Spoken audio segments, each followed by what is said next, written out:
Hello भाई लोग, आज के इस वीडियो में हम टॉम हॉलैंड की स्पाइडरमैन 4 की शूटिंग, स्पाइडरमैन 4 में सिडनी स्विनी की ब्लैक कैट के आने के बारे में और हमारे एंड्रू गारफील्ड के फ्यूचर के बारे में भी बात करेंगे। तो चलो शुरू करते हैं बिना किसी देरी के। तो कुछ अच्छे खासे सोर्सेज के अकॉर्डिंग ये चीज बताई जा रही है कि टॉम हॉलैंड की स्पाइडरमैन 4 की शूटिंग अगली साल से यानी कि 2025 के मई से स्टार्ट हो जाएगी और अक्टूबर में इसकी शूटिंग खत्म भी हो जाएगी, जिसका मतलब है कि शायद से अब तक मार्वल वालों ने इसकी स्क्रिप्ट लॉक कर ली होगी।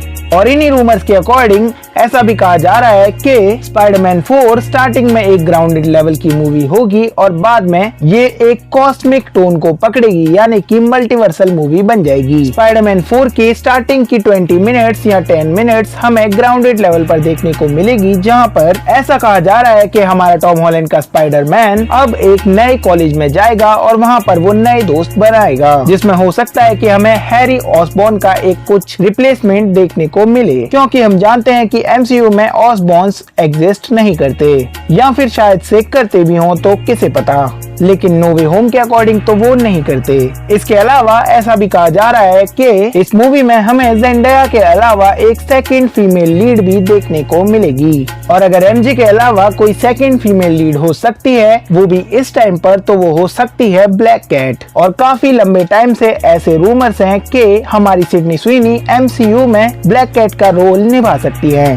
भाई कसम से बता रहा हूँ, मार्वल वालों प्लीज ऐसा कर दो प्लीज। मतलब हमें तो सिडनी स्विनी के अलावा ब्लैक कैट के रूप में कोई चाहिए ही नहीं MCU के अंदर। तो अगर स्पाइडरमैन 4 में हमारी दूध की दुकान यानी कि सिडनी स्विनी अगर हमें फेलिशिया हार्डी या फिर ब्लैक कैट के रूप में देखने को मिल जाती हैं, तो भाई मुझे तो आनंद ही आ जाएगा, और मैं जानता हूँ मेरे प्यारे ठरकुल्लो तुम्हें भी मजा आ जाएगा। वैसे सिडनी स्विनी और टॉम हॉलैंड एक साथ बड़े गजब लगेंगे। तो सेवा में श्रीमती सिडनी स्विनी जी, आपसे सविनय निवेदन है कि आप ब्लैक कैट बनकर जरूर से MCU के अंदर आइए। इसके अलावा चलो अब बात कर लेते हैं हमारे एंड्रू गारफील्ड के फ्यूचर के बारे में। तो ऐसी भी रिपोर्ट्स हैं कि एंड्रू गारफील्ड ने अभी हाल ही में एक इंटरव्यू दिया है और उसमें उन्होंने कहा है कि वो दोबारा से स्पाइडरमैन का रोल प्ले करना चाहते हैं और अपने स्पाइडरमैन को आगे बढ़ते हुए देखना चाहते हैं। इसी के साथ साथ यही भी कहा जा रहा है कि स्पाइडरमैन 4 में हमें एक से ज्यादा सिम्बियोट्स देखने को मिलेंगे, और एक से ज्यादा अगर सिम्बियोट्स देखने को मिलेंगे तो इसका मतलब ये है कि एक से ज्यादा स्पाइडरमैन भी देखने को मिलेंगे। और अब तक 2 ही स्पाइडरमैन ऐसे हैं जिनके ऊपर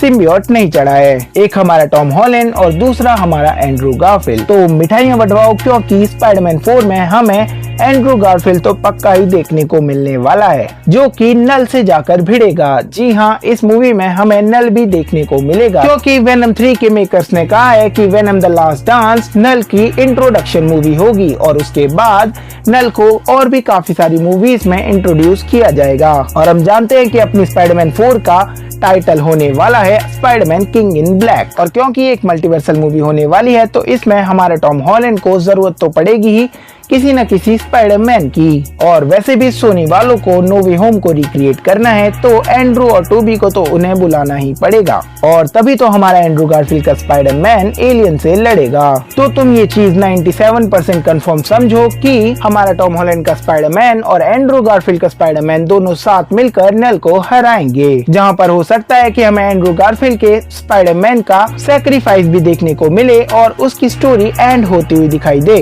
और जिस तरह के एंड्रू गारफील्ड देने लगे हैं अब, तो उस हिसाब से तुम इतना तो समझ ही लो कि वो सीक्रेट वॉर्स, स्पाइडरमैन 4 और डूम्सडे में तो आने ही वाले हैं। लेकिन ऐसा भी हो सकता है कि शायद उन्होंने चोरी छुपे अमेजिंग स्पाइडरमैन 3 साइन भी कर ली हो, लेकिन इस बात की कोई कंफर्मेशन नहीं है, ये बस हमारा ख्याली पुलाव है। मतलब ये तो कंफर्म है कि अमेजिंग स्पाइडरमैन वापस आएगा डूम्सडे और एवेंजर सीक्रेट वॉर्स के अंदर, इसके अलावा स्पाइडरमैन 4 के अंदर भी। लेकिन जो कंफर्म नहीं है वो ये है कि अमेजिंग स्पाइडरमैन 3 कभी बनेगी या फिर नहीं। खैर सोनी वालों, हमारी भी सुन लो और अमेजिंग स्पाइडरमैन 3 बना दो प्लीज। बाकी अगर तुम्हें ये वीडियो अच्छी लगी तो सब्सक्राइब करो यार।